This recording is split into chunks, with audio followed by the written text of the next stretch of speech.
Hello everyone and welcome to 1v1 with Boss Rush Games. I'm your host, Celeste Roberts of Nintendo Pow Block and Another Zelda podcast. Today I have the pleasure of interviewing two creators. We're missing one of the WASD and Beyond podcast. So today we have Nick. How's it going, everybody? And Evan. Howdy, y'all. And we're missing Matt, right? Yeah, Yep. Matt's constantly busy right now, so. Oh, well, thank you both so much for doing this 1v1. Y'all put a lot of work into your podcast, and I thought it'd be kind of cool for people to get to know you guys a little bit better. Oh, absolutely. We appreciate you guys all seeing the hard work we try to put into it. Yeah. So. I love the theme song. I get really excited whenever I listen to it.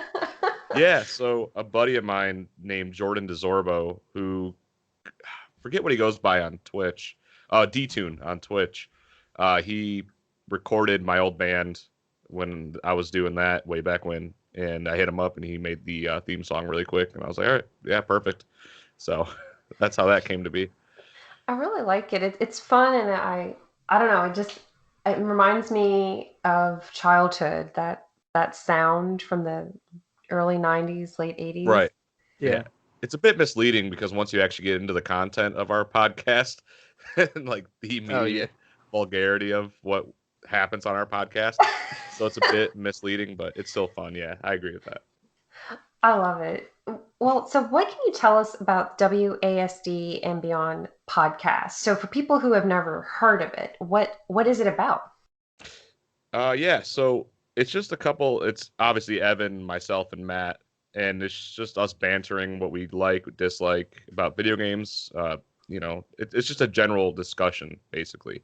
I mean, we'll pick a topic for the week, and we don't necessarily write notes on anything. We'll do some research if we need to, but it's just a general conversation between a couple buddies on our, like I said, like what we like about some video games, what we don't like. It'll just usually go off the rails halfway through the episode. That's an understatement, but yeah. Which is an understatement. But yeah, it's just a couple buddies just talking about video games. It's very off the cuff, which is fun and refreshing. Yeah, I mean, that's why we tend not to like have notes or any structure to the episodes. Obviously, like it's, hey, if we're going to talk about a topic, let's try to stick to the topic and tackle that topic. But for us, it feels like if we were to sit and write notes and like dialogue notes and all that, it wouldn't feel the same. Yeah, it kind of feels a little too strict, probably restraining, I would imagine. Yeah, a bit robotic. Yeah. Well, since it's about video games primarily. So what are some of your earliest memories of video games personally? We're going to take it way back. Do you want to hit that first, Evan? Sure. I think the first game I ever played was Ratchet and Clank when I was like 3. Wow. Yeah, my dad had me play that, and then it went from that to Sly Cooper, and then I think from that I made a really big jump and I went to Resident Evil 4. That's a different genre from the first two. was not prepared for it. But I've been, ever since like I was first introduced to probably Sly Cooper, I was interested in games and everything about him. And then from there I still love story games. Those are my favorite thing to play and relax. But usually when I'm playing with Nick and the guys and stuff like that, it's usually shooters and stuff like that. Right. But yeah. Awesome. For me, and I think I've mentioned this on the podcast, or I've had to have, but I walked in on my Uncle Keith playing Doom on a super old computer when I was very young, and just like watching how it was being played, I was like, wow, this is what is this? So from watching the original Doom being played up and then I could like kind of like get into video games. I remember seeing him play like American McGee's Alice and Tomb Raider. So those games were really what like pushed me into gaming, and my earliest memories of games were Doom, American McGee's Alice, and Tomb Raider. It just hooked me right there. I feel like I know Uncle Keith because I've heard him mentioned on the podcast and I love it. Yeah. Yeah, he's great. He still plays games? Oh yeah, he's just a typical old dude who, sorry dude, but you are old, who just never let go of gaming. He just chills and does his own thing in games all day when he's not working, that is. So It's hard to find time sometimes to play games. well, right now with everything going on for him, he's in the music industry, so Oh, his wow. place of business is closed due to COVID. So that's all he does. I'm not going to say exactly what he gets into, but video games is definitely one of the things he enjoys. Enjoys. Yeah. Yeah, Yeah, you told me about him. yeah, he's cool. Oh, it's been a rough year for so many industries, and I think there's so many industries that have been affected people don't really think about Yeah. at the forefront. Yeah. Oh yeah, and the game industry especially. I mean, we've talked about it on our show, but people are complaining about like Cyberpunk delays and this delay and that delay, and it's like, The well, yeah, consoles the not consoles and being everything. available. Yeah. It's like, well, manufacturing is being hit pretty hard. Um, a lot of devs are working from home, so you don't got that close environment where I'm sure they all can work together and feed off each other. And if someone's having an issue with something, that they can go to the dude next to them and go, "Hey, I need help with this," and Hmm. they're able to get things done faster. And people aren't taking a lot of that into consideration, unfortunately. Yeah. Yeah, what if they have young children or a partner, and Right? what if their kids are being homeschooled right now? It's Personally, insanity. I don't get upset whenever games or anything get delayed because I think it was Shigeru Miyamoto who said something like, "You will never forget a good game that took a while to make, Right? but people will always remember a bad game that was Oh, absolutely, rushed." Yeah. absolutely. Yeah, and these people have lives too, man. Right. Well, do you guys have any favorite moments in video game history in your lifetime that you recall, whether that's an event in a video game, a commercial, a movie, an event at E3, just anything you can remember? Yeah, absolutely. I mean, for me, and I guess this is like my own event, and I'll bring it up because I bring it up everywhere, and it doesn't matter what show I'm on or what if it's our show. Loading up Half-Life 2 for the first time. There we go. Yeah, see, I was Really? gonna drop it, but I played the first Half-Life, and that was a big deal to me. And then loading up Half-Life 2 on my PC, I got it for Easter, and I just threw the disc in to install back when optical drives were a thing. They're phased out now, but whatever. Um, and just loading that game up for the first time and just seeing everything pop out at you, and I was like, whoa. And from right then and there, I became a huge Half-Life fan, and that was a very uh, big game changer and defining moment for me in video games. Not only like I brought up earlier about my Uncle Keith and those games, but when I first played Half-Life 2, that was a huge event for me. Is there anything in particular about it? Was it the music, the atmosphere, the graphics? It was just, yeah, just everything. I think the graphics, especially back then, because you can still look at Half-Life 2 and it's obviously like it's not as pretty as it could be anymore. But back then, loading that game up and I was like, just looking at everything, I was like, whoa, like this dystopian world filled with the Combine soldiers who've taken over this the world pretty much, and just like the story and silent protagonist Gordon Freeman, it just all hooked me. And being able to relive that in a different setting with Half-Life 2 opposed to the first one where you're in Black Mesa, so you wake up on a train going to City 17, and it just threw me through a loop, and it was just a huge ordeal to me, and I was like, whoa, this is the greatest thing ever. To me, it still is. Those Yeah. are such treasured moments. Oh yeah, absolutely. I have so many that it's hard to nail down just one. I think like recently in just the past 10 years, a defining moment for me in video game history was I've played a lot of different story games. For instance, a lot of the Call of Duty games, I mainly play the campaign first just because I like the story that they can make. I like GTA 4. That was a pretty decent story. GTA 5 wasn't bad. But I think when I was 13, I've played the original Last of Us. And I think that's what was a defining moment for me, just playing that whole game. There were moments in the game more specifically, which are very, like, some people might not even remember them just because it's been so long, but like finding the two brothers that you like pair up with throughout a portion of the game, that was really defining, and what happens with them.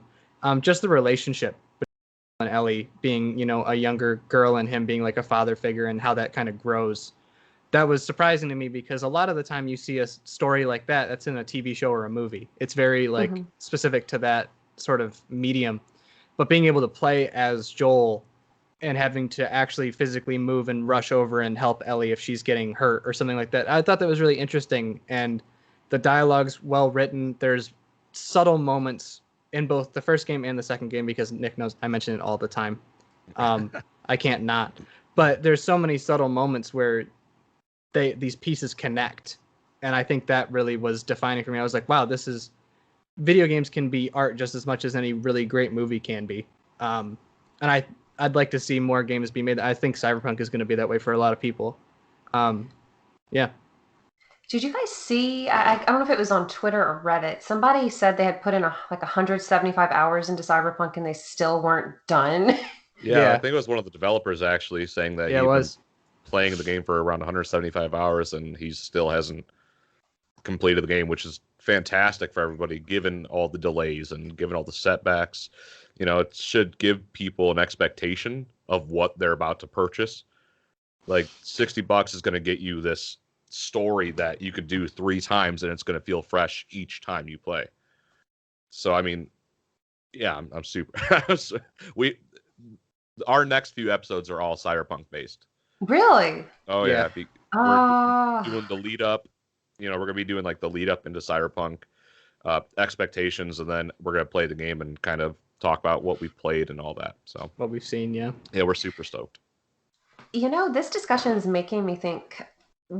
So, have you ever played a game? And I'm sure the answer is yes. But have you ever played a game where you thought to yourself, "Oh gosh, no other medium would suffice. A movie would not convey the story as well. A TV show, a book." Oh yeah, plenty. Yep. Fallout, in my opinion, even though I know they are doing a TV series, I feel like the Fallout universe and even Elder Scrolls would be because it's all you. It's all about you. Like you are that character. The choices you make are because that's what you wanted to do, right? So for them to try to transition into TV or movies, I feel like it'd be difficult because like you're taking a back seat instead of going, well, I want to go here and do this, therefore this happens. In a movie, like a Fallout movie or a TV series, like I said, you'd just be watching events happen, and I feel like that would take away from those franchises, for sure. Yeah. Yeah, there are definitely a lot of walking simulators I enjoy that I can't picture, like What Remains of Edith Finch. I cannot picture that being played any other or conveyed the story told any other way. Right. Well, how did you guys all meet? And you can talk about Matt as well if you'd like, even though he's not here. Yeah, absolutely. Do you want to start that off, or you want me to start that one off, Evan?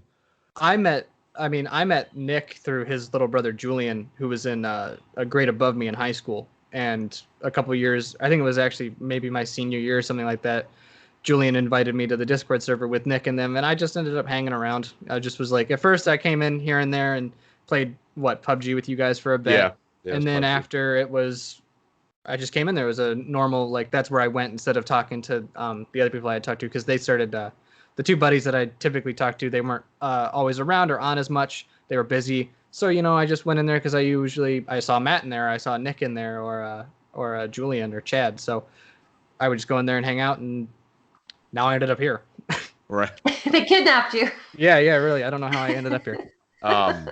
So I met Matt through an old friend of ours, and Matt and I started hanging out a lot more. We all would sit in this dude's basement and just play video games all day. That's what we did. We just sit and play video games, whether it was Call of Duty, Skyrim, Smash Bros, or me on a computer playing DayZ. That's just what we would do.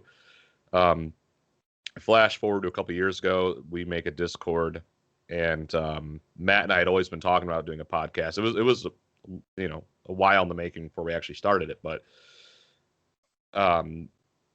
we made a Discord. Like Evan said, he hopped in with my little brother, and we started playing PUBG together, and it just evolved from there. And then now all 3 of us are hosting this podcast. That's awesome.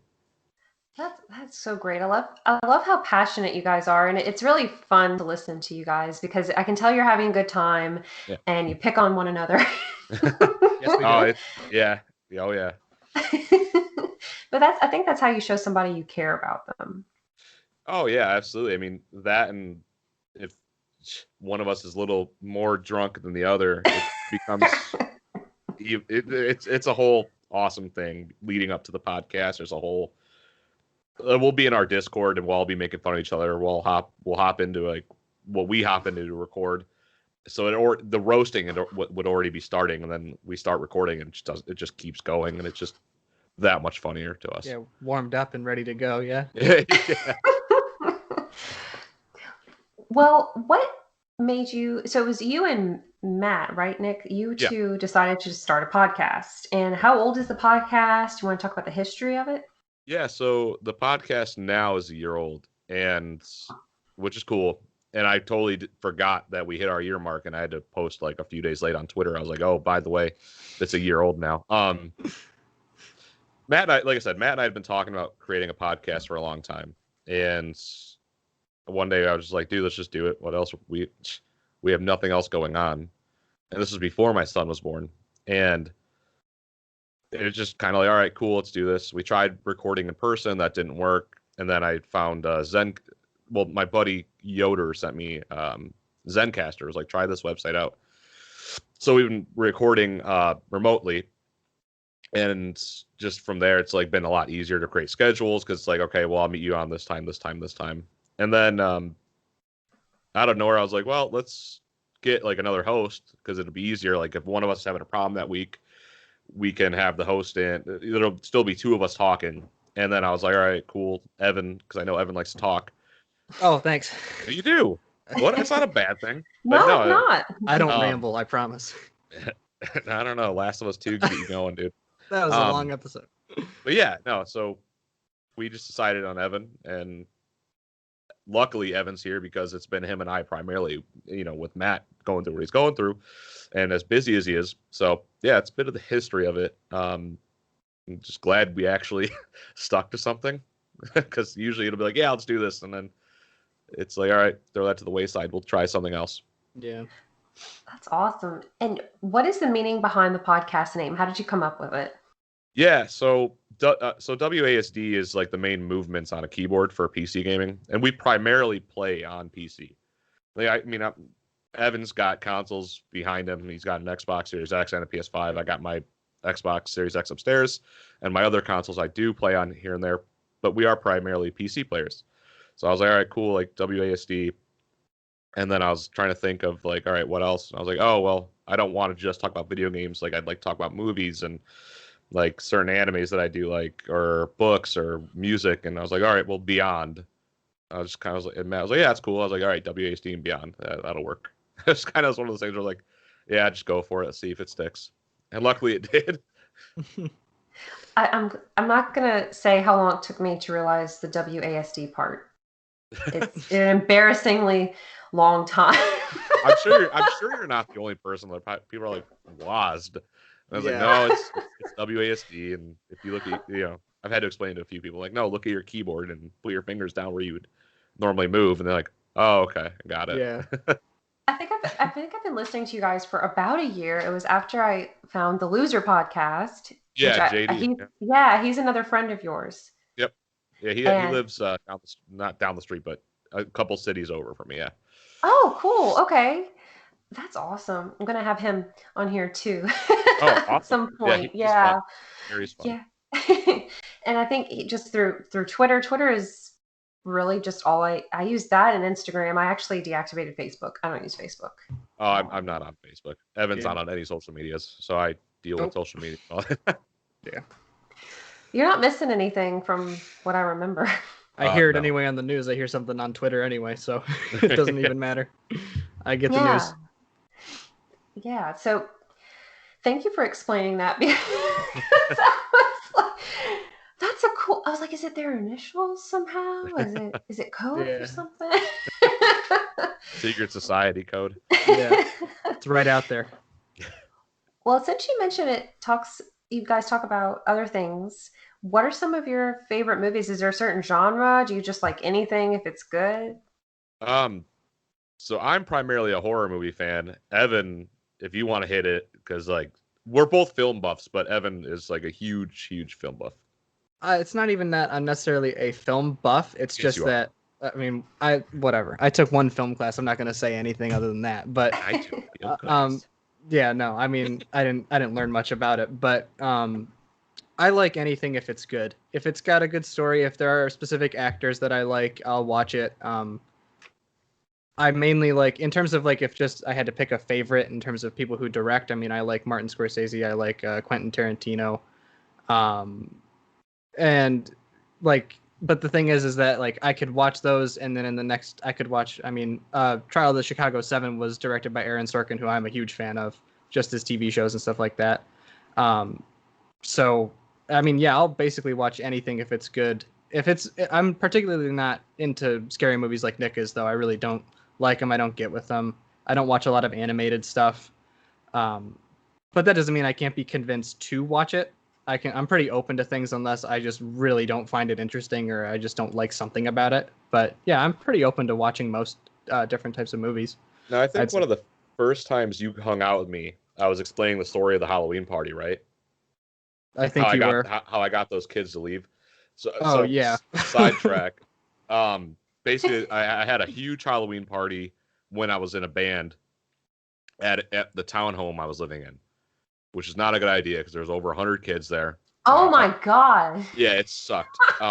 So I was done with it. I was like, dude, this sucks. Like, I'm way too drunk. My fiance's upstairs in our bedroom, super mad. Like, Perry was like super mad. She's like, dude, this sucks. And I'm like, yeah, it does suck. And these kids were like toting that they love gore films and all this. And I was like, oh, okay, cool. Like, I got the perfect film. And it's a movie called American Guinea Pig, Bouquet of Blood and Guts. Oh, Gross. Evan's face. Yeah, it's based it's like if you took Hostel and Saw and injected it with steroids, that's what it is. It's like it's literally just a gore film. And He I didn't put even it show on. me the movie. He showed me the trailer and I left. I didn't even stay at your house after that. I was like, I'm going home. I don't want to talk to you. Well, Like, these kids were just sitting on my couch, and I was like, "Here, check this out," and they're like, "Ugh," and they just all got up and left because I had advertised it as a snuff film. I was like, "Yeah, this is like a real snuff film." And they're like, "What is that?" I'm like, "Why don't you check it out?" And they're like, "No, we're leaving. You're weird." yeah, And I'm like, "Yes." but it's not. It's not It's not a snuff. snuff film. It's It's just fake a to be it's one. Yeah. yeah, it's So a gore film. that's what. Can you explain to me what a snuff film is? A snuff a snuff film. A they're hard to get because of the nature of them, but it's Oh, a gotcha. like real murder put on like a DVD Mm, and stuff like that. You know what I mean? Like it's not something you want to watch. like forbidden Yeah. Yeah, content. it's super illegal content that you're not like a DVD could cost like $1,000 pretty much if for Oh, like a real wow. snuff film. They're not good. Like Let's say it's not very common either to find it's things like that, no, it's especially not. now, just because everything's digital. It's like, yeah, you're not You gonna can go fake out and that. yeah, you can fake it. And you're not gonna go out and buy a DVD. So like yeah, Where are you and gonna put it? You can't play it anywhere. yeah. I mean, I told them that it was an actual snuff film. And they're like, "Oh yeah, I can't wait to watch this." I'm like, "Yeah, I bet you can't." And then Oh. they couldn't sit through it. I'm like, you could tell. Like, there's scenes like in the movie where like there'll be a hand like on like a table and they'll take a hammer and smash it. But like if you but if you look, it's like hot dogs. Oh, if you pay attention, it's not. Yeah, if you really look, like I was like, "Oh, that's a hot dog with like jelly in it." Ugh. I was like, "That's stupid." I'm like, I saw it, but these kids were like getting up by like the tens and going, "Nope," and just Yeah. out the door. They were probably under the influence of some things and were just Oh, yeah. tripping out. I'm assuming so. I was just happy to get rid of those kids out of my house or my It townhome. It worked. It did. They left. Oh, don't feel bad, Nick. I have stories of having more people than can fit into my apartment Yeah. when I was younger. And now, even though I have the room, if I wanted more people, I don't ask people to come over. No, I think the only people I have come over really realistically is like Evan, Matt, and my brothers. And that's it. Like I have no desire to party like that anymore. And like when we drink, we'll just have like a Jack and Coke or like Mhm. a couple beers and just sit around a fire and talk exactly how we talk on the podcast, so it never ends. You say Jack and Coke. Here's a very easy Halloween costume if you're dressing up with someone like either your fiance or a friend. Someone wears a Jack Daniel's shirt. Someone wears a Coca-Cola shirt. You're Jack and Coke. Good idea. That's Nick, we should do that. easy, yeah. Yeah, we I'll should do do Super that. comfortable. Yeah. Super easy. You don't have to get all No gussied makeup up. or anything. So what about anime? That is something I used to love so much when I was like in the Toonami days, and I Oh, haven't kept up with it. Do you guys want to talk about any favorite anime? So That is you. Yeah. So I mean, for me, I'm not like a super huge anime guy, but I do love the animated movie Akira because I do like the manga. I Akira. see your The box It's set. Pretty hard to miss.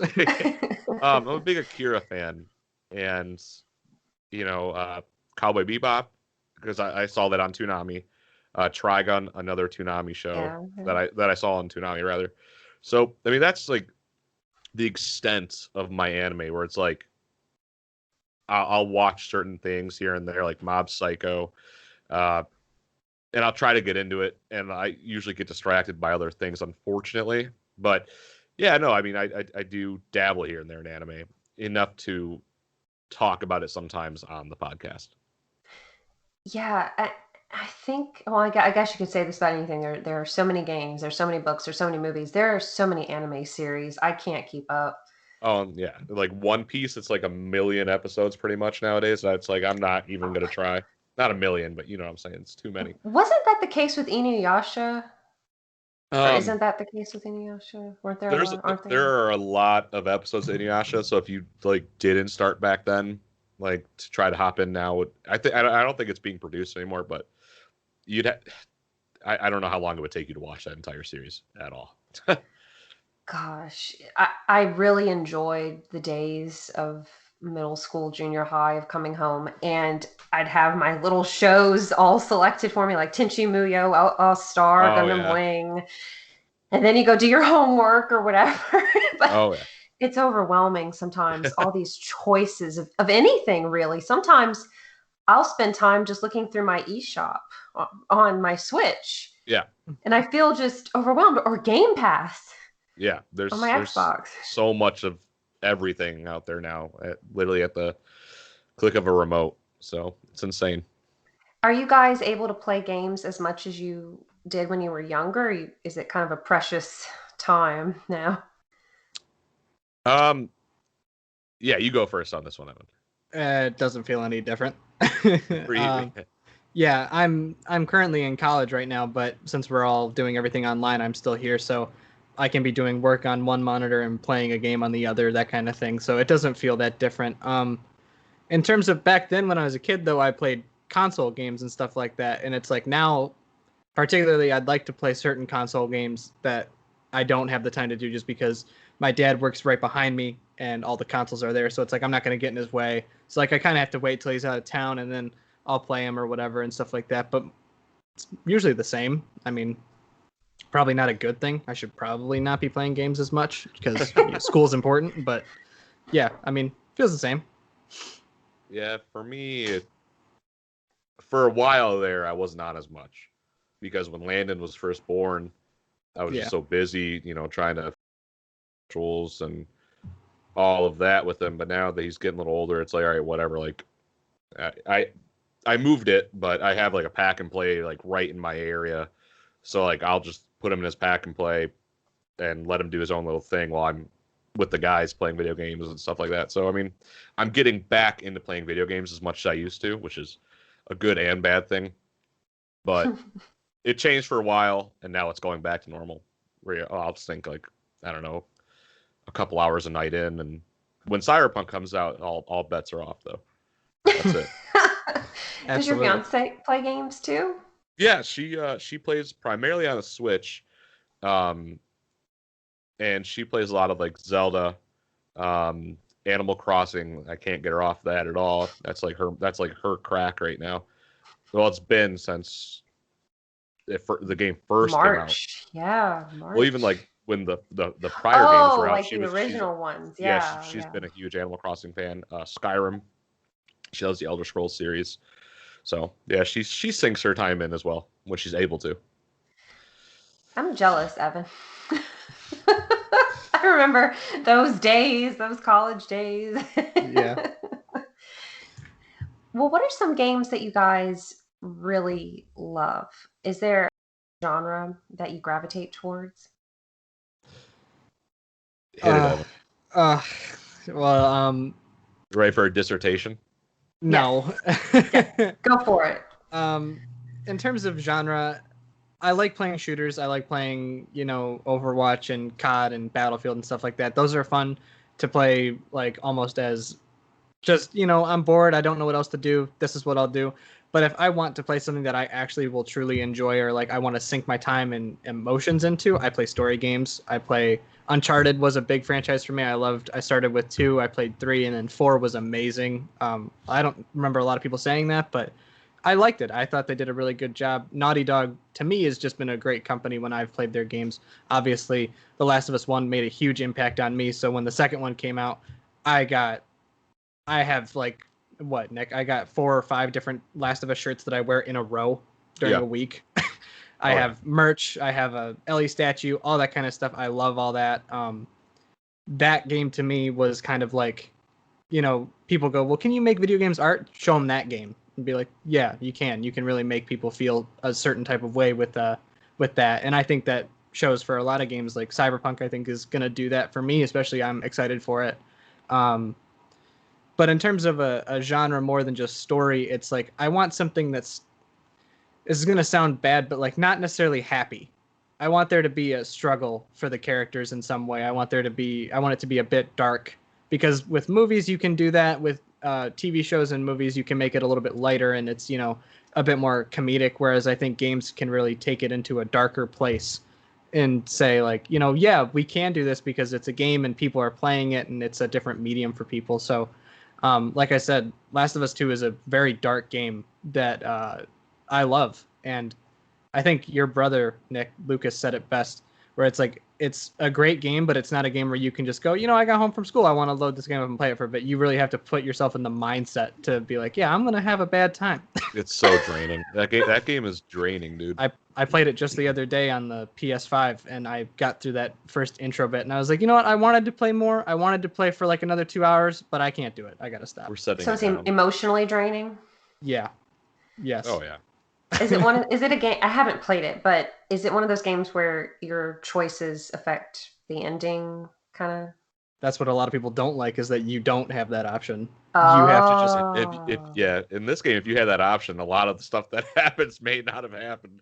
That's why people are so bummed, yeah. Which is, yeah, we talked about it when my first episode, actually, I think we talked about it, but a lot of people were upset because, yeah, it's not a game, like, it's not like Fallout where a choice you make impacts others. It's literally, you play the game and the characters are already there.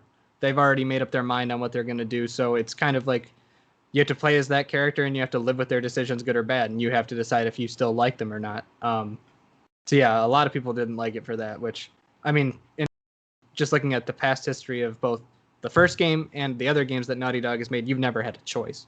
It's always been a story built from the ground up. Now you're making me think.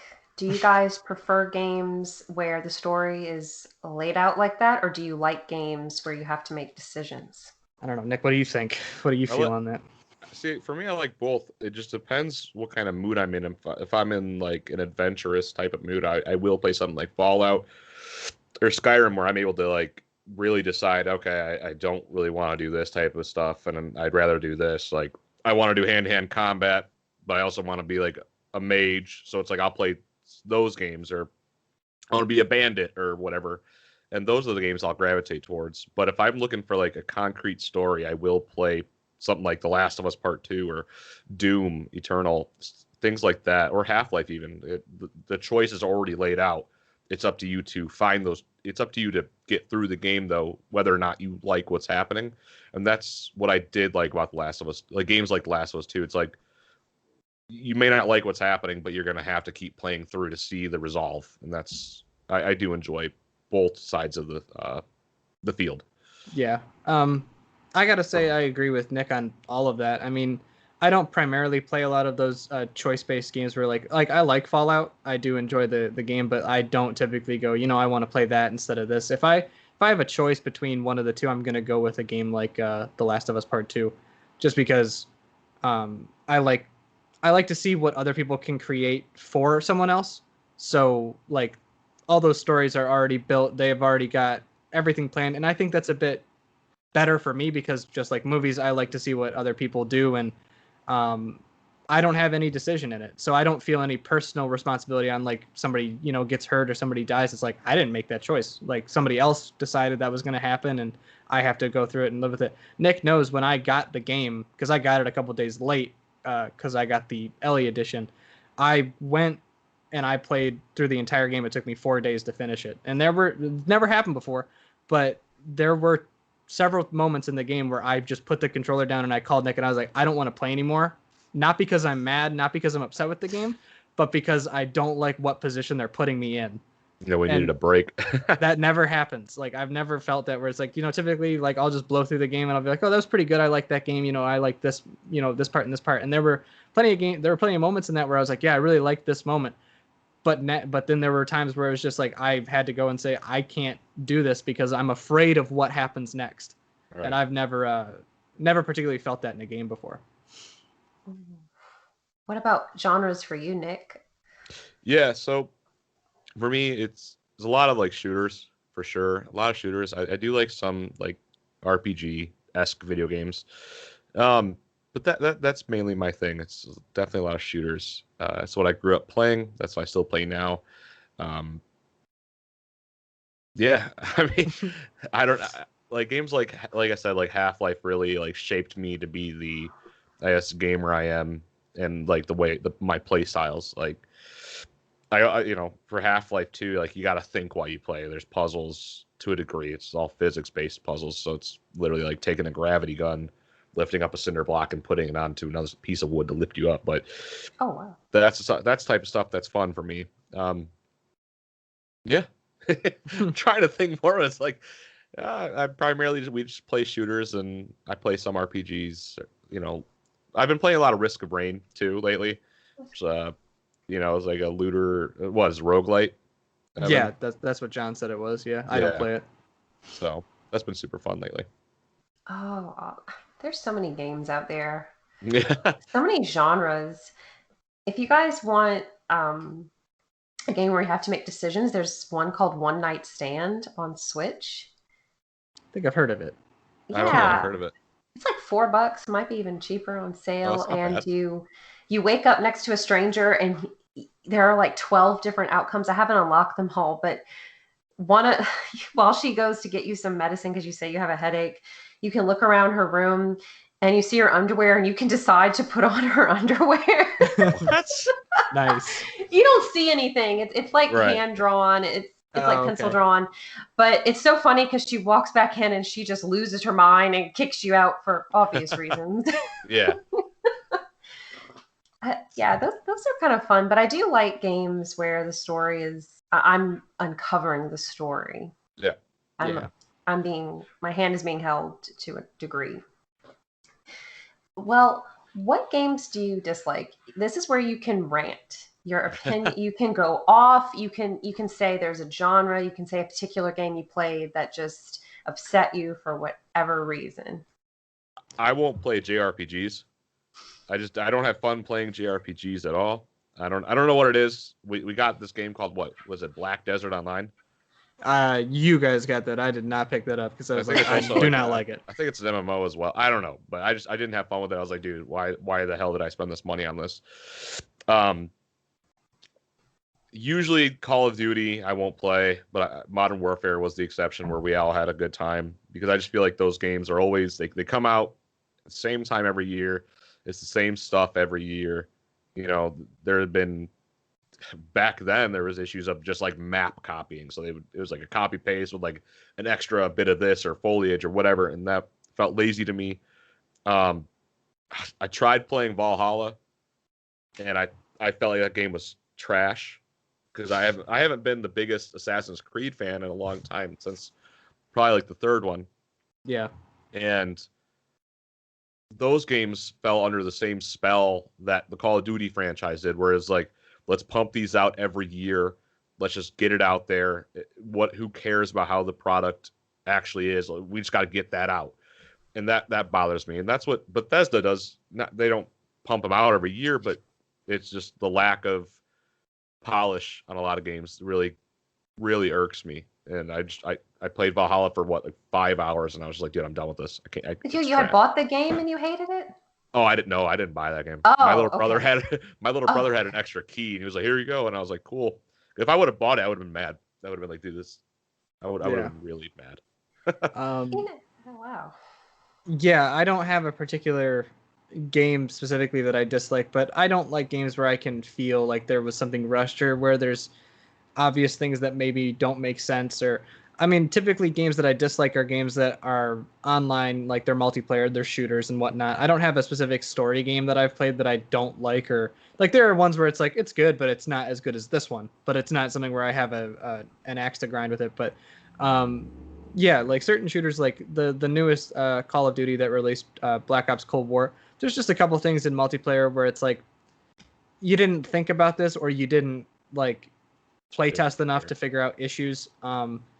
Overwatch, which is a game that I played a lot and I do still play from time to time, but there are definite moments where it's just like there's things. It's not necessarily that I'm mad about them. It's more of I'd prefer if they explained what their reasoning was, or if they even explained what it was that I just saw happen, instead of it being like, as an example, there's an ultimate that a character uses, Lucio, where when he hits the ground, he gives everybody shields, like a 1,000 points of shield.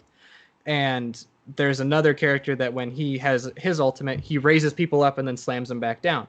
So in my mind, you think that the guy who gives you shield, when he hits the ground, he has to hit the ground to give you those shields. I was playing with a couple buddies, and that didn't happen. He was in the air, used his ultimate in the air, and gave everybody shields, so my ultimate was useless. It's like, I didn't know that was going to happen, because when you look at other characters where that happens, it doesn't work that way. It nullifies. So it's balance that they don't explain to people, or there are certain things like one character can deal explosive damage to himself and not hurt himself at all. The other one, she'll kill herself if she hits herself twice with her rockets. Wow. It's like, so it doesn't make sense to me as a player, where it's like, I get that it's balance, I guess, but like it's not consistent, and it's upsetting to play if, for instance, I have a lot of free time to play games, but I'm not going to devote every hour of my day to playing Overwatch like some people do, which is fine. It's not bad if you want to do that. But for a character or a person like me who doesn't play it all the time, that's kind of upsetting, just because I don't understand what's going on and that kind of thing. And on top of that, I think the only other problem I have with that is that if you don't understand something, there's usually somebody on your team or against you who is going to call you out and call you names for not knowing stuff. That's immature. That's not necessarily a problem with the game, but in terms of gaming as a community, yeah. It's like there's a lot of people who are like gonna just give you crap for not understanding certain things, and it's like try and assume that these people only have an hour a week to play. That's what I try to assume sometimes, is like, because I think my dad told me that like an average gamer only has an hour a week to play games. So yeah, if Nick didn't play as much as he did or whatever, and then I asked him to play a game with me, I would not give him crap for not understanding stuff, because it's like, I understand it, and I understand that you don't play all the time. But I mean, yeah, that's kind of it. I love that your dad plays games too. Yeah, he's a big gamer. He likes to play COD. Actually, he's been on every season for Modern Warfare. He's wanted to get to 155. He wanted to get to the highest level, and he's only succeeded, I think, 3 times. There's been 7 seasons. But he plays it. He'll often he'll do work for the day, or some days he won't have any work to do, so he'll just sit down, and I'll come down in the morning. It's like 10:30, and he's already playing COD, and I'm like, man, you get started before even I do. Yeah, he loves games. I don't understand why people the people you were talking about just get so mad. Is it an ego thing? Like that's how they're insecure, and that's what makes them feel better, is bringing other people down? Probably. Yes. I'd be willing to bet 99% on that it's an ego thing, and it's like, well, I'm just going to show them I'm better, to which for me and for Nick and a lot of people, either we just throw crap right back at them, or we just it's just a laughing thing, because it's like you're telling me I'm bad at an online video game that means absolutely nothing to my real world aspirations. Yeah. Like, okay, you got me. Or we'll just purposefully at that point throw matches. That's been Yeah, the we've highlight done that. is people be acting ridiculous online, and purposefully I'll be like, all right, fine. Like if you're gonna act like this, then all right, well we'll see who gets the last laugh. And I can be kind of crappy about that, but I'll throw matches or I'll team wipe. Like in Call of Duty, you can get. I bring up Call of Duty because that's what we've been playing lately. Because we haven't really. We're waiting for Cyberpunk. So anyone who's listening is like, all these guys talk about is Call of Duty. Well, listen, it's not that we want to play Call of Duty. We're waiting for Cyberpunk. We don't want to touch this. It's passing time. Yeah. Until Cyberpunk. Well, I can't just sit and play DayZ over and over again because I'm done with that game right now. Sure you can. But no, I'm not doing you it. can do what happened last time. No, dude, I'm not doing it. But like, I'll just take a cruise missile and just drop it on the entire team spawn. It'll immediately evict you from the game, which is hilarious. That's the funniest part to me. Because they can't yell at you after. They can't yell at you, but you just wiped the team. It's so funny. No, I think that's no, Nick doesn't get too crappy about it as much as he says he does. He doesn't really get annoying with it. It's more of if somebody on our team is yelling at someone that we know, it becomes a thing where instead of letting them say it, we're just gonna talk over them the entire time. Yeah, that's like we're not gonna I don't think we'd go and deliberately start insulting this person the entire game. It's like, they say one mean thing, we'll say something mean back. And then if they ever talk again for the rest of the game, we just start yelling over them so they can't speak. It's like usually like a joking. We're never the guys who escalates it to the point where it's like, wow, like that didn't need to go there. It's usually other people in lobbies are going, what the hell is happening? Like, we'll just scream, and that way they can't say anything back. Which can be bad in its own right, but compared to what we've heard other people say to us, I don't consider us that bad. No, not at all. Are there certain games or types of games that bring out the worst in people like that? Yeah, Call of Duty. That's the most quote unquote toxic, I guess. The PUBG lobbies were bad when you would load into the game. That's because you could hear everyone. You could hear 100 people screaming at each other. Yeah, they used to have the VoIP on, and which they got rid of. Which luckily they got rid of because you'd be loading in and all you would just hear is racist comments and just a bunch of stupid stuff. And it's like, dude, like, chill out. Like, there'd be some funny things that would be said, nothing racist, because that's not funny to me or Evan. Like, it's just like, dude, like, that's just ignorant. Like, if you have to use racism in your jokes, then it's not really a joke and you've now lost your point. I see what you're saying, though. But yeah. Certain moments people will have where they're talking to two other people and it's just some dumb conversation. It can end up being pretty funny just because hearing two other people argue or whatever, like they'll say something stupid to each other and it kind of like makes you laugh just because it's like the absurdity of the conversation. In terms of a really toxic community, COD is one. Overwatch is pretty bad too, eh? I have put plenty of hours into Overwatch to know that there is no safe part of that game. Like, there is always going to be somebody who's trash talking you for anything you do. On top of the fact that I've seen you brought up that example, Nick, where it's like in COD, people will insult you. They'll call you names. They might say something racist. They might say something that's just generally like not something you should say. There are times in Overwatch where I have seen not only directed at me, but I have seen people legitimately say terrible things to one another about nothing related. Like somebody will say, "Why'd you play that character? That was a stupid decision." Blah blah blah blah blah. The other guy will respond with like something mean about like something terrible about their mother, and it's like, whoa, it's a game. Chill out, man. You're playing a game. Like being like, I'm not saying be super nice to everyone. I'm not saying that, but like have some courtesy to like respect the people you talk to in that, because you don't know what they're going through. You don't know. And I've had that moment as well where it's like I said something really mean to someone, and my buddy, not you, Nick, the other Nick we have. Called me out on it, and I changed my tone, and I've never said anything mean again. Like I've said, no, I'll take that back. I've said some mean things, but I've never said anything truly mean to like hurt someone. I've never done that after. But like, it's just an experience where it's like I'm playing a game where like there's like Winston is a monkey who throws a shield and electrocutes you, and I'm being told like something terrible by some other guy, and it's just like, is that really worth your time and effort? like to sit through that. So Overwatch is probably, if you ask me what is the most toxic game I've played, I'd say Overwatch without a doubt, like 100%. I haven't played in online communities before, but I've heard that we ladies can experience some pretty rough scenarios. Yeah, Yes. it's super lame because to me that's a lot of dudes gatekeeping women out of gaming, and as soon as like somebody will find out like a chick is streaming, it's like, oh well, booby streamer, this streamer, that streamer. It's like, I don't understand what's so hard to understand that video games are for everybody, right? Like it's not just a dude thing; it's for everybody. So There's like, there's never been a developer that says this game is for this group of people. I It's don't know, never happened. ask Yeah. Ubisoft though, because apparently Okay. women don't sell. Well, yeah, that's what that guy said, and I'm glad he got fired because I'd like to point out all the games that have sold because of women on the cover. Last of Us Part 2, Tomb Half-Life Raider. Alyx, Tomb Raider. Like there's a bunch of badass chicks in gaming that you play as. Yeah. So like to try to gatekeep women out of gaming doesn't make sense to me. And aren't It's stupid. Aren't these the same guys who would like girlfriends? Yeah. They, I mean, you would not think. anymore. You would think. I've met a lot more women playing Overwatch than any other game I've played, and they're more often than not, like, typically I won't hear anything mean said to them, and but there are moments I've heard where it's like, yeah, I've like a girl has said something and there's immediately a guy who says something mean back to her, like not even related to what she said, just says something mean. There have been times where, I mean, I've done something stupid and like a woman will call me out and be super mean to me, and it's like, I didn't even say anything, I'm sorry, I made a mistake, like give me a break.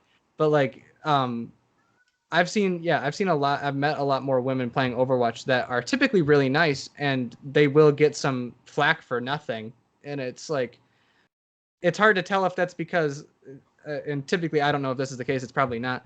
I've seen a lot more when I've played Overwatch, I've met a lot more women that are playing support heroes, they're playing healers, and they will get a lot of extra flack for not healing properly.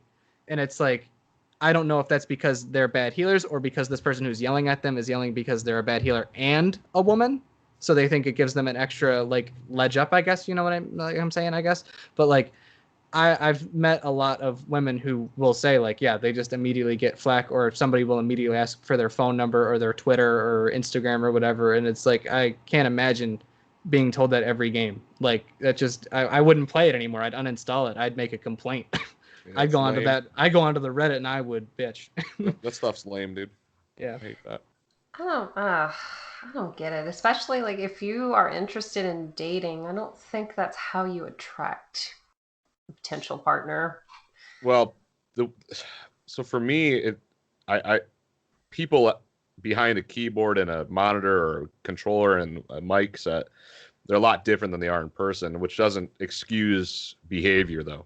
Oh, But yeah. it's like, dude, I don't know. There's just no point to act that way towards anybody, especially like just another person trying to play video games just like you are. You know what I mean? Like, it's super lame behavior, and it seems like it's getting a lot better, but at the same time, it's one of those things where it's like, how do you really see if it's getting better? How do you get that metric or statistic?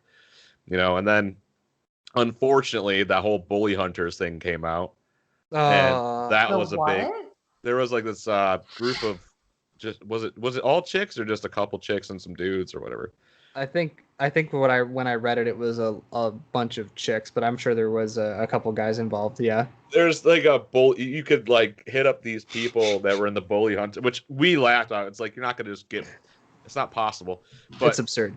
it was a dumb thing where like you would hit up this group of people called the bully hunters, and they would essentially join a party with you, go into the same lobby as you, and play against these players Who are and bullying you. who are bullying you, and they would whoop on them in the game and then report them. And it's like, but everyone laughed at it. Everyone's like, this is absurd and this is really stupid. It didn't last a day. It You're not lasted a addressing couple the problem. hours. Well, it's not addressing the problem. Well, no, you're not. And it's like, the thing is that when it was said, it was like, I laughed at it when I heard about it because I was like, this is stupid. We all changed our Yeah. name into Discord. We were all like bully hunter, Yeah. whatever. Yeah, number. And then, but like when it came out, it was like, are you serious? This is like your solution to this like problem? And then it was like, obviously it wasn't, because I think that whole thing lasted 2 hours. Not long. Like Not it was long at all. less than a day where they like started this little thing, and then a couple hours later it was done, because it didn't help anybody. It was like, you have hundreds of thousands of people playing games every second of the day. You don't have enough people to hunt bullies down and get it. And honestly, a lot of those times where you're having that sort of problem, it's in a game where somebody can't join. It's a competitive game, so it's like there's 10 people in this match. They're already pre-chosen to be in here, so if like somebody leaves, you don't get someone else back in their place. You don't call in a bully hunter to join the game. So it's unrealistic. It's a redundant solution. It doesn't do anything. If anything, it makes it worse because people laugh at it and they go, "Oh, this is your solution? Okay, well, I'll show you how that works." Everybody changed their name to like Bully Hunter and all that. It was. I laughed. It was funny as the idea of it, but in terms of fixing the issue, it did nothing, and actually probably made it worse. Yeah, it made it worse. Yeah, you know what it sounds like? It sounds like this kid who's getting picked on. So then they go get all these upperclassmen to join them in the schoolyard. Yeah. Like, this army of seniors or something. Like that somewhat makes sense because it's in person, but it's like it's online, so it does absolutely nothing. It's like they're still behind a keyboard. They're still, and that's the thing. Take those people out from there, and they won't be saying any of that. They'll be quiet. If anything, they won't say anything at all. Like, there are tons of people online. I mean, during the E3 type stuff, there's a lot of people who will give complaints on everything, but they don't know the half of it. We talked about it actually. Our last episode, we talked about the people on Cyberpunk who were giving the developers death threats because the game was delayed. These are people. I remember that episode.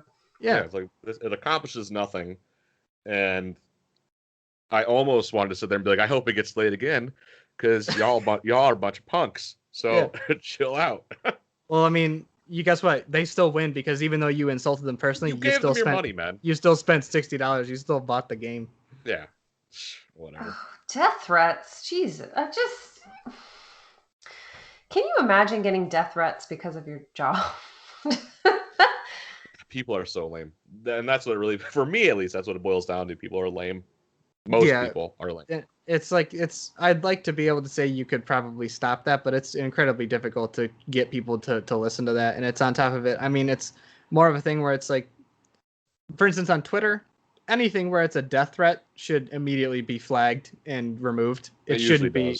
Yeah, and it shouldn't ever be a thing of like, well, it's free speech. You're cutting down my right. It's like, technically that doesn't mean you can say, I hope you get in a car accident because my game was delayed. You don't get to say that. That's not free speech. That's just being a jerk. Just being a jerk for no reason. Yeah.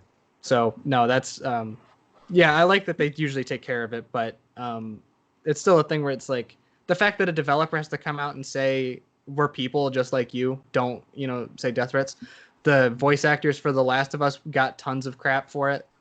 Like all the time, so yeah, it's not cool. That upset me personally, just because it's like these characters, they spent a long time making this game. They're very good at their job, and the fact that you thought it was okay to say, well, I didn't like your character in the game, so personally, I hope that you get hurt physically. And it's like, why? You didn't like it. You spent $60 and you didn't like it. Big whoop. Yeah, get over it. Go play a different game. Go play something else that you like. Go to whatever forum you're on and rant about it to all your other cronies that are going to agree with you, even though you have the wrong inflated sense of what the game is. Right. And then, leave it at that. Don't insult people. Don't personally threaten people because you didn't enjoy what they did. That doesn't mean you don't have the right to do that. Yeah. Like, what are these people doing with their lives? Why don't you go out and make something if you're that moved? Yeah. Just you do it laziness. better. Yeah, you do it better. Yeah. And this is just reminds me of like death threats and doxing. It always amuses me. So I live in the South, and whenever I hear about people getting doxed or worried about it or threatening to go find somebody, I'm like, do you know if that household has a firearm or two? Are you really that brazen to go? Right. Because like pretty much every home, there is no home where I live where I would, first of all, it's not right to go try to break into somebody's house, but I feel like I would lose that battle around where I live. Yeah, same probably. Over here. Yeah. Oh my God. Well, people who do that are probably not the smartest, anyways. No, absolutely not. No, are they this I don't know if this is confirmed, Nick, but we talked about this a while ago, but swatting is also a pretty big issue for streamers, especially. That's what just happened Swatting? at swatting. It's where somebody who's disgruntled in a video game will find the person that they're playing against, and they will call in an anonymous thing to the police saying, like, I think there's a domestic abuse situation, or I think there's a hostage type thing. yeah, like I think I heard gunshots. So like SWAT will show up, they'll kick your door down, and they'll find a guy sitting at his computer playing, Super Mario Brothers or some crap like that. So false accusations. Yes, and it's anonymous, so they won't be able to immediately find out who said it or whatever like that. And on top of that, I believe there have been a couple instances where people have gotten shot and they've gotten killed because they're swatted. I watched, there's a guy a long time ago, he was streaming on Twitch, and he doesn't do it anymore, but he was in his office building where they all do this for a living. They all play games and record and that kind of stuff, and they stream, and they have a streaming room, and I'm watching him play Counter-Strike, and he goes, hold on. And he's really quiet. It's quiet for like 3 minutes, and he goes, I think we're getting swatted. And he hears somebody outside the door, and he takes his headphones off, puts his hands on his head, and gets down on the ground immediately. He already knew what to do. Yeah, he did. That's what you do? Like, that's the proper response? He did the proper thing, which is like, well, because other people, they might not know, and they might freak out like this, and it's going to be, that could be a little bit more dangerous. So he was pretty death right there, yeah. He was pretty calm about it, and he's like, I think we're getting swatted. And he took his headphones off, and he put his hands up, and they came to the door. I watched 6 different cops walk in the door and like look at him, and literally we had the stream going the entire time. He didn't cut the stream, so we were able to watch them talk. We were able to hear everything that was going on. And he explained, he was like, no, man, he's like, this is our office. We play video games for a living. I promise you there's nothing bad going on here. You can check every office. You can check literally everywhere. You're not going to find a firearm. You're not going to find any sort of abuse or any person, that's hurt. And it's like, he was a nice guy. He like, is just like, you're just mad about something. You're so mad that you feel the need to potentially harm someone's life and make it also not only that, but make it so somebody else is doing that. You know what I mean? It's insanity. And when you think about how many people are actually in domestic abuse situations, that enrages me. No, I mean, of course, the police are going to respond no matter what, but you're making light of a very, very serious issue. That's not funny. That's not cool. And I hope that these people are never in that. Oh, they get caught. They get caught a lot of the times. So when they get caught, it's prison time now. So it's a federal offense to swat somebody. I mean, you're using tax-funded resources, wasting time. Yep. Those are their biggest reasonings. So whenever people need their help, you're using precious resources that could be helping other people. Walk away for an hour and think about what you're going to do first before you do it. Don't just, because then it's like you're in that mindset where it's like, oh, I'm mad. This is what they did. I didn't like it. I'm going to, make myself feel better. And it's like, okay. And then an hour later, you hear on the news that the guy you swatted got shot and he died. And it's like, so how do you feel now? Because guess what? They're going to find you. And they're going to charge you not only with swatting, but they're going to charge you with, like, I don't know what that specific charge is. Involuntary manslaughter and all that. They're going to charge you for that. And it's going to be like, yeah, man, because you got mad because some dude in Overwatch didn't heal you properly. So now that guy is gone, and now you're going to prison. So, like, think about that before you make that decision. I don't know if social media has amplified that, because before social media, if you were ranting about this, no one was really listening to you. But now on social media, you can get likes, you can find an echo chamber. Yeah. I'm not saying like, oh, get rid of social media. No, because there are a lot of benefits. It's like anything. Like, what are you going to give and take? Yeah. Oh God. Thank you for informing me of that. Maybe no I hope I don't anger anybody on the podcast. I do. Come on over to my house. Come on. I think you'll be just fine. I have some cops in my neighborhood. Come on over. Yeah. So we're going to take it to a positive. We're going to something a little bit more uplifting. Y'all ready for that? Or is there? Yeah, sure thing. Okay. I want to know, what is your favorite video game soundtrack? Is there one that you like to just put on in the background? Mine right now is Death Stranding. That was a very super cool ambient soundtrack. A lot of different artists are on it. Low Roar, who's a main part of the album's awesome. Like there's moments in that game where you'll be walking into like a huge area and it just this musical hit and the camera will pan out and it's just this gorgeous experience. Yeah, right now it's definitely Death Stranding and Doom. Any Doom soundtrack is always top tier for me. Nice. Yeah, I liked the Death Stranding soundtrack a lot. I actually put a couple of Low Roar's songs on my liked list on Spotify. I really enjoyed a lot of his stuff. It's very calming and it's nice just to listen to. If I had to pick other than that, I like certain the Far Cry games do a pretty good job, I think, at picking soundtracks for where they're at. Like I don't remember the soundtracks for Far Cry 4 or 3, but Far Cry 5 took place in Montana, if I'm not mistaken. So it was a lot of radio stations that had a lot of rock music and stuff like that. So I've taken that from time to time, and I like a little bit more of like this simple string type stuff. Mass Effect has a lot of orchestral type of arrangements. I like those. They have a good sense of lifting up the importance of where you're at. And The Last of Us 2 has a really good soundtrack, I'd say, too. Not only just simple string, like guitar stuff, but there's a couple songs in there that are played by the characters that I really enjoy, which are technically a part of the game soundtrack, but they're actual songs like Take On Me and Future Days by Pearl Jam. Oh, So wow. I hear about the other songs through, the games themselves, and then I make them into a playlist or whatever, and then that becomes a soundtrack in itself, I guess. You're making your own That's mixtapes, awesome. boy? Maybe I am. Oh, I remember mixtapes and Oh yeah. guys Good old giving days. me CDs with The Cure and oh Yeah. gosh, what's that band in Cruel Intentions? Placebo? Yeah. Good times. Give me 2 seconds. I think I hear a knock on my door upstairs. Yeah, sure. I'm so sorry. I will bother Evan. Yeah, no problem. So what are you studying in school, Evan? Would you like to share that? Sure. Currently I'm going to community college right now. I think my main degree that I'm chasing is an associate's in arts with a concentration in music.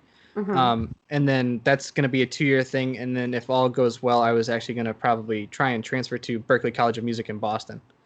Awesome. Yeah. And go there. I think there's a degree there that's called a concentration in guitar performance, I think is what it's called. And then also to learn how to record and produce and properly do all that kind of stuff. Because as I've seen from both people that I've met and also like just know, I think in sort of just basic knowledge is that degree in guitar performance does not guarantee a job. So not only that, but to know how to do all the extra stuff, I think is a little bit of a better idea, just because that way I can say I am good at what I play, but I also can make music for you and produce and that kind of stuff. Oh, that's awesome. Is there a certain genre you like to play? Blues. Blues? Blues and like a little bit. I wouldn't say pop is a right term. I like John Mayer a lot, so whatever. People consider that blues and like a little bit more poppy, but I'd say it's just somebody being really good at their instrument. So yeah, blues. I like sort of classic rock type stuff, but mainly like Buddy Guy, B.B. King, Muddy Waters, a lot of the older blues musicians I really like. Yeah, I bore Nick and the other guys to death with it half the time. You don't bore us, man. But sometimes he'll be like this and that, and he'll be shredding on his guitar, and I'm like, I have it right here. Yeah, cool, man. I don't like it, when he plays. It's cool because it's like I've watched him kind of when he first started. I think you knew me, but I don't think I played in front of everyone because I was terrible. But then, as I should be. Watch him play now. It's like, oh, this is awesome. Like one of like my best friends. Yeah. Is like getting into like his passion to like the fullest extent. It's just awesome. Yeah, I didn't take lessons or anything, so it's all self-taught stuff. And I got Matt got a guitar now, and he's gonna learn how to play and stuff like that. Which I don't remember if he asked me how to help him, but I could show you maybe 2 things and be like, yeah, I know that, and then it's like. Anything else you ask, it's just more of knowledge I have, not like I could teach it to you. But yeah, no, I really like playing guitar, and I'd like to learn how to play piano and bass as well. Do you think you'd like to travel and perform? Yeah, Yeah, I would definitely travel and perform. Not necessarily as part of not me as a solo actor or anything like that, but like as a backing person or just another guitarist in a band. I think I'd be really good at that. Yeah. You probably really enjoy like Tennessee and Mississippi for blues music, stuff like that. Yeah, I can listen to some sort of I wouldn't say I like Chris Stapleton, but I don't consider him, in my personal opinion, I don't consider him a country artist. I see him more as a soul singer. Hmm. He's just got a voice for that. But no, my dad wants to go to Tennessee anyway because he likes Jack Daniels a lot, so he wants to go see the distillery and stuff like that. Oh, perfect. Yeah, so that would be a good trip. Oh, it's beautiful over there. You guys could go to Dollywood, which is a milder form of Disney World. That'd be cool.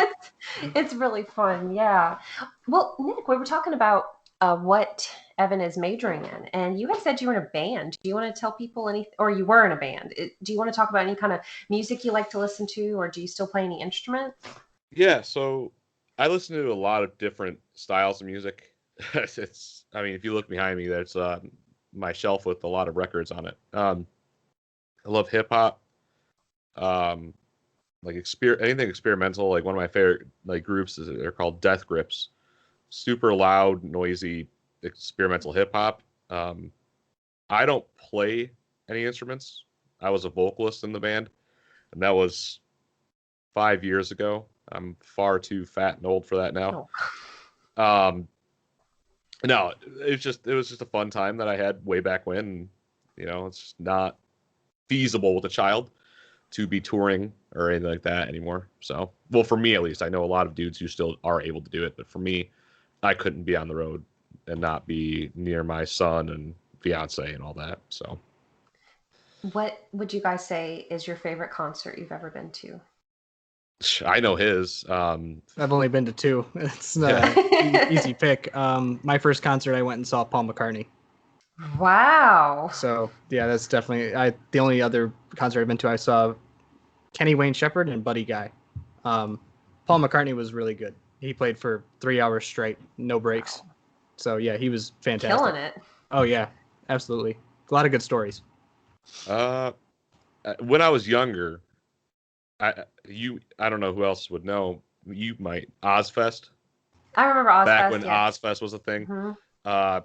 I remember going with a buddy of mine's father and him, and Marilyn Manson was up on stage, and this is during like the Antichrist Superstar era. Mm-hmm. And I remember seeing that. And I was like, "That's what I like." I remember looking up, and like, "Oh, that's like the rock god right now," and he still is. I mean, just watching him perform and all his antics on stage. I mean, when I walked up to the stage, he was at a podium, and it's obviously controversial. Back then, I think it was more so him ripping up the Bible and doing all this outlandish stuff on stage. And I was like, you can do that? Like back then, I think I was like 11, 10. I was like, you're allowed to do that kind of stuff? I was like, cool, right? Like, it was insanity. Definitely Marilyn Manson at Ozfest when I was younger was one of the pinnacles of like concerts for me. I can't wait till we can all go back to concerts. Eventually, here's hoping. I'm hoping. Oh my gosh. We like to go to New Orleans for concerts whenever we can. Oh, nice. My dad's been there a couple times. I've never been. It's nice, yeah. Don't come in the summertime, please, because I don't want you guys to melt. It feels like Satan's butthole. To put it nicely. Sounds like Detroit on a hot day. Oh, really? yeah. It's bad. It can be. Michigan it's like really muggy up here. Like super like wet in the air plus the heat, or like when it gets too dry, it sucks. I hate it. Are you guys dealing with snow right now? It's not yet, fortunately. Oh, it's gonna come. Oh, I know. I think of this week we're about to get snowed in on, so which I'm not looking forward to that. Oh, you have to shovel out your driveways? Yep. Evan don't. I do. Oh yeah. Okay. I didn't know if you and your dad had that worked out where it's like you'll do it or not. No, it's typically my brother and I'll do it. Yeah, it's not fun. Yeah, no, I hate it. To anyone who's like, "Oh, I can't wait to see the snow," I'm like, you can wait a little longer because I guarantee once you're if you were to live in Michigan, you'd be like, dude, no, like this white stuff on the ground needs to leave. Yeah, no. Because everyone loses their mind, doesn't know how to drive. It's so annoying. Wow. We don't deal with snow down here, so I think I've went. Okay, so I've been in a snowy area in Tennessee once, and I stayed outside for about 5 minutes, and I was like, "Yep, I'm over this." No, it sucks. Miserable. I hate it. It can be pretty. It can be Yeah. really nice and it can look good, but it's good from the insides of your house looking out. It's not when you're out there and you're walking around, it's like, oh my God, it's cold, it's snowing, I'm slipping everywhere I walk. I don't want to be here anymore. I want to go back inside and have some hot chocolate. The only Like, time I like it is when I'm looking outside on Christmas and it's actually snowy. yeah. Oh. Like that's cool. Like that's all right, cool. Like because I spent a Christmas in Florida once and I was like, this sucks. I was like, what is Yeah. this? It's another day. Alligators everywhere with Florida's Santa insane Claus. to begin with, so Yeah. Oh my gosh. The holiday season's already here. Do you guys decorate for the holidays? I don't know if you do. I will be today after we're done with this interview. Actually, I'll be going outside to put some decorations up because the fiance asked me to, and I was like, yeah, sure, Aw. whatever, dude. I was like, I guess I'll do it. Aw, that's so sweet. But please, if you have lights and decorations, I would love to see them. I'm into all I'll that. probably post a photo on my personal Twitter. Oh yeah. Yeah. Yeah, we don't decorate outside as far as I know. I don't think we do. I don't remember. But we do decorate just inside. We decorate the tree. We have a tree downstairs that we just put up every year. So we got ornaments and we got like lights that we wrap around it, and that's about it. We don't do much else other than that, though. We have a lot of those hue lights, those colored lights. Mhm. So we'll change those for a lot of the time. We'll change them to like red and green and blue and that kind of stuff, like Christmassy type stuff like that. Oh, that's fun. Yeah, I do like this time of year. I don't know, it gives me hope after yeah, everything going on in Yeah. 2020. Oh, yeah. This is a hot take, and you guys alluded to this a little bit earlier, saying that it would be hard to convey a video game as a movie. Y'all were giving some examples, but if there is a video game series you would actually like to see as a movie, can you share that?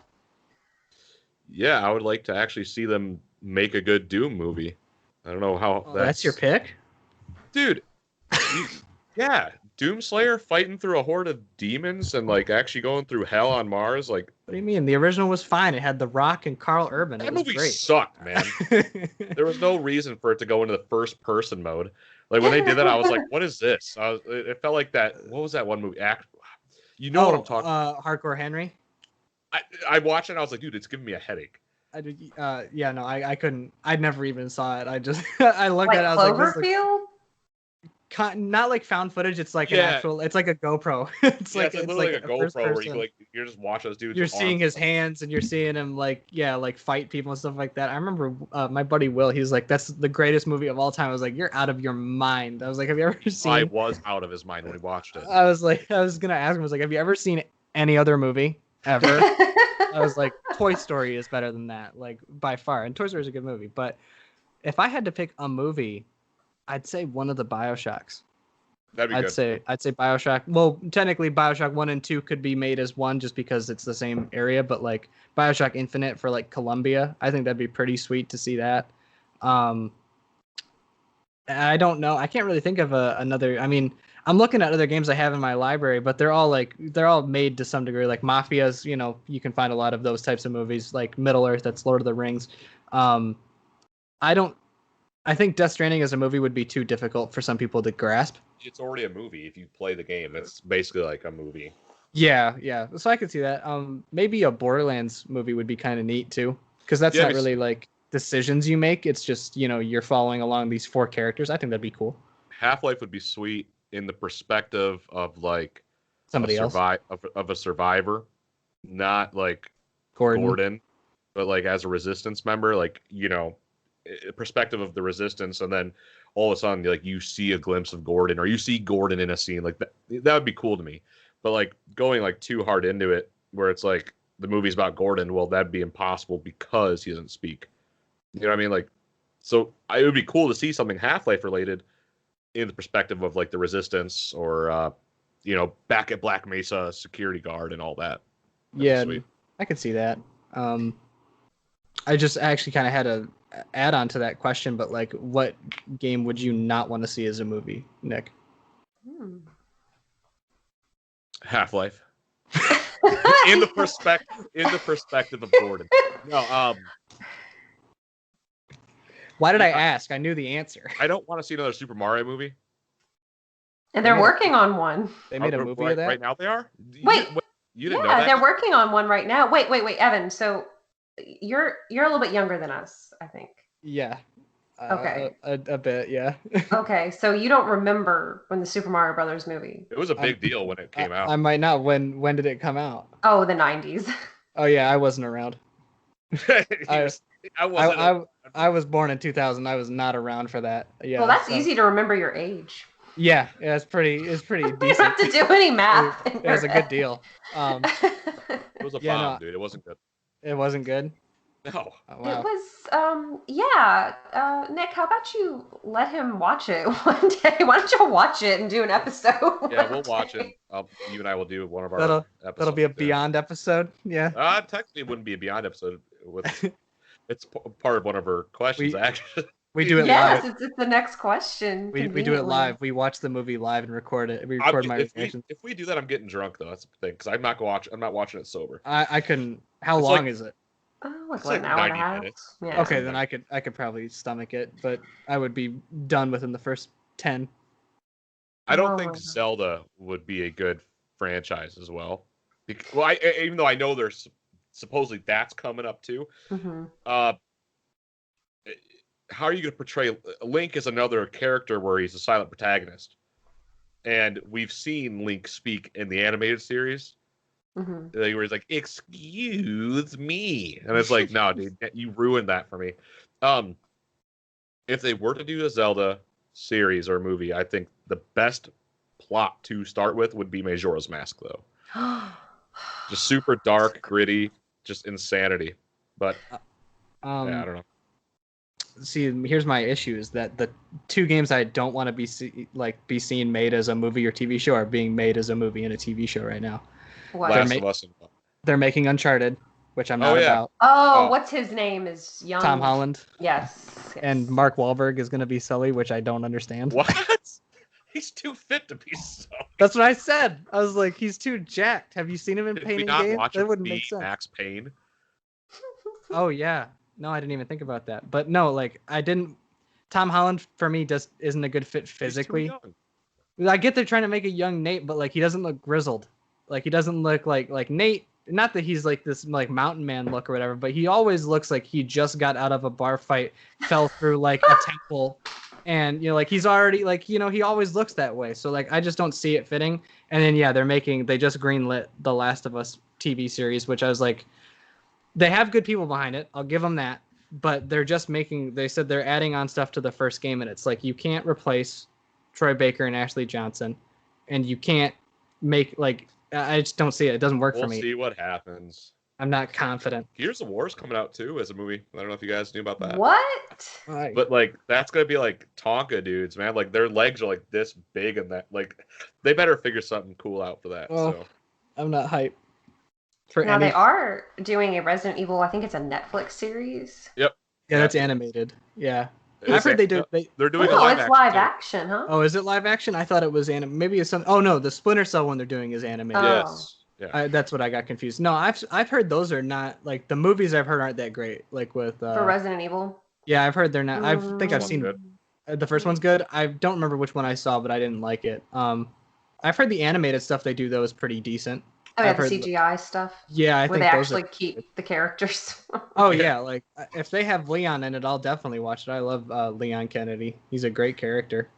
Oh gosh, have you ever played the original Resident Evil 2 with Leon? I did not play. I did not play the original. I played the remake, the one that came out a couple years ago. That was pretty good. Man, have you ever looked up footage to compare the two? I looked up actually a comparison picture. I've seen the mechanics and that difference, but I've also seen the picture comparison between Leon back then and Leon in the new one, and I was like, wow, just the level of detail. And I'll tell you, that was my first Resident Evil on the Nintendo 64, and it scared the bejesus out of me. And now I look back with Claire. Yeah. Yeah. Reaching. I mean, those were just the limitations of the day. But at the time, back in my day, that was that was something else. But the remake is badass. Oh, it's great. Yeah, I loved it. I played through it. I think I streamed my playthrough of that for a good bit. I thought, because I think you did too.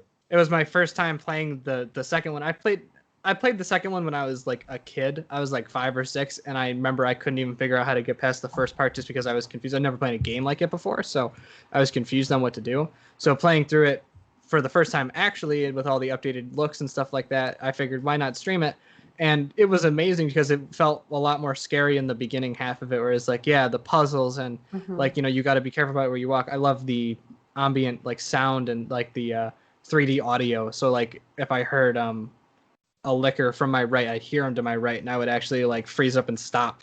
There were plenty of moments where I would have jump scares on stream, which I thought was pretty neat. And then I played 3, and 3 was 3 was good, but it wasn't as good just because it felt fast. It was like 5 hours. Took me 5 hours to finish it. Yeah. The remake? Yeah, the remake. It was cool and all, but it was a lot more action and shootery. It wasn't a lot of like puzzles, and I didn't have Mr. X chasing me around, so that kind of diminished it for me because I loved that in the remake. It was so much fun. Like shooting his hat off was funny.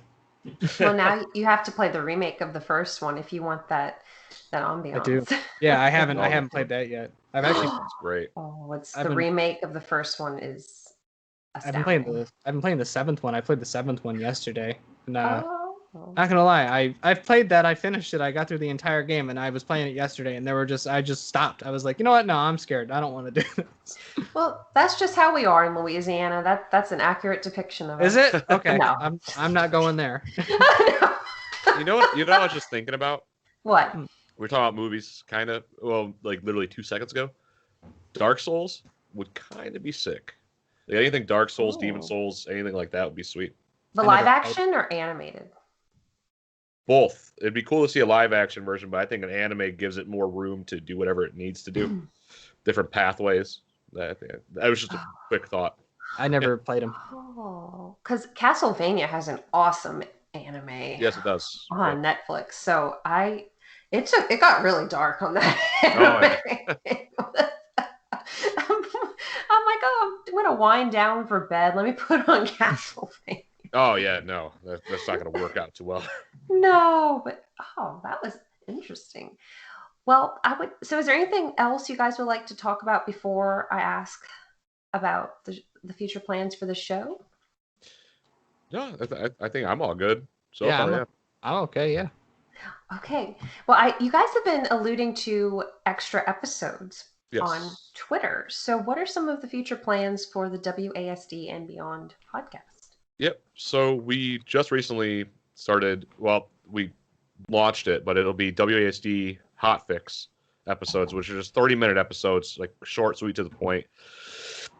Pretty much extra banter, or it's gonna be like straight up just news, really quick, and then it'll be over with.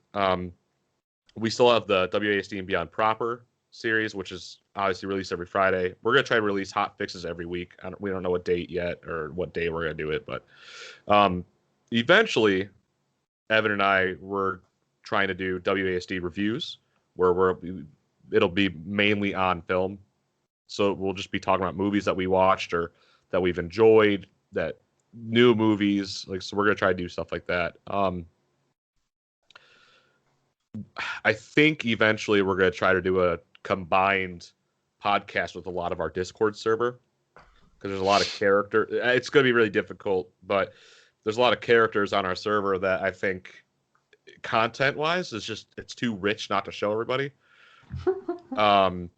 So eventually that'd be like a nice avenue for us to go down, but we're going to try to see how Hot Fix works on top of the Beyond episodes, which are usually like, Beyond is just whatever else we want to discuss that's not video game related, realistically. So yeah, reviews on movies, it could be music that we like, and hot fixes right now, and there's other stuff we're planning or trying to figure out logistics of. So yeah, we should add on to the review stuff. We should add in TV shows. Just like not as specific episodes, but maybe season wise. Like if we watch a season of something, Nick, if you watch The West Wing, we could maybe do that.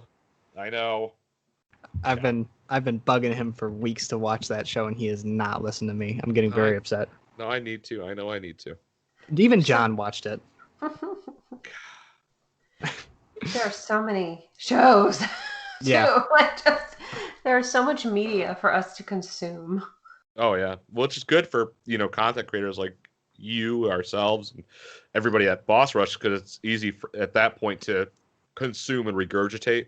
I guess it's a pretty gross way of thinking about it, but I mean, for real though, I mean, you get so much, you're able to take in what you can and try to get it out as fast, not as fast, but in a timely manner. That's why we're trying to stick with the Cyberpunk episodes right now, because it's about to release. So, well, hopefully. It is. Stop. Yeah, it's I know. Going to come out. I know. Stop saying it's not. Just another week and a half. Yes. Yeah, a little bit more than that. I think it's Thankfully. 12 days, 12 or 11 days now. Wow. Still too long. Just release it now, please. Yeah, we know it's ready. Yeah. Well, guys, is there anything else you'd like to say for listeners that you'd like them to know that we didn't touch on that you'd like to bring up? I don't know. Do you have anything? Not necessarily. I think we pretty much brought it all up. Yeah, that's it. For me, at least. I don't have anything. Yeah, I'm all set. Well, thank you guys so much for making time on a Sunday afternoon to talk about your show, to talk about yourselves, and have just fun discussion. I love these. I love just getting to meet people and kind of pulling the curtain and hanging out. Oh, yeah, this is a great time. Thanks for thank you. having us. Oh, anytime. And now we're going to have this listed in the show episode and on the website, but where can people find you? Yep. Take it away, Nick. Yeah, you can find WASD on Twitter, on Instagram. Just search for WASD and Beyond. It will pop up. We are on Spotify, Apple Podcasts, Anchor, a bunch of wherever you can hear a podcast, we're on there. Just search the name. You'll see us. You'll see the nice blue WASD and Beyond logo. Myself, if you're interested in following me on Instagram or Twitter, you can find me at flies.avi.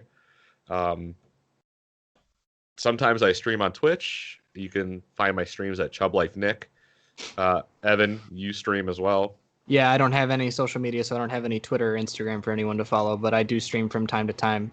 My Twitch is EV0N1. Yeah, I'm going to be trying to play The Last of Us. It's not going to go well. So if you want to tune into that, that'll be a hoot and a holler. Cry. Yeah. Okay, I'm not going to lie. Yeah, I teared up when I was streaming it the other day. I couldn't help it. Well, thank you guys again so much. Listeners, you can find us at pretty much wherever you listen to podcasts, Boss Rush Games. You can find us at bossrushgames.com. You can find us on Twitter at Boss Rush Podcast. But until next time, we'll see you later. Thanks again, guys. Thanks.